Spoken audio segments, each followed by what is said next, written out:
Hey guys, welcome back to the channel. This is Gab from Tech Tips for Business.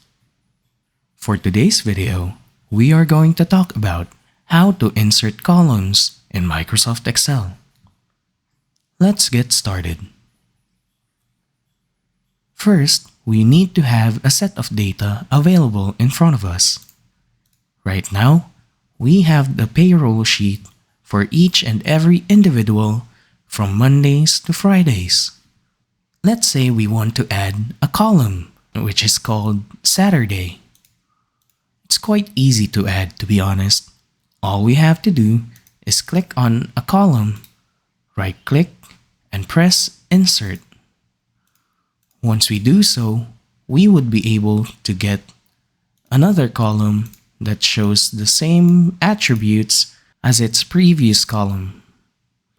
As you can see, we have Monday, Tuesday, Wednesday, Thursday, and Friday, all with this color scheme.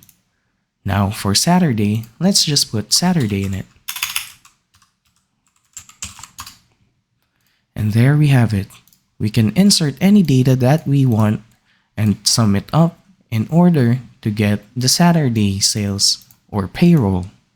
Let's say we want to add another data, but this time we want to add the last name. It's quite simple.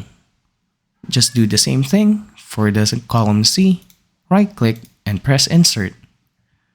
Be mindful that it would copy the attributes from its left side. So this is what happened when we inserted Saturday. It copied the attributes from Friday, same as this one, as it copied the color as well as the borders from column B. And from there, we can insert their last names. If we want to add multiple columns, it's quite easy.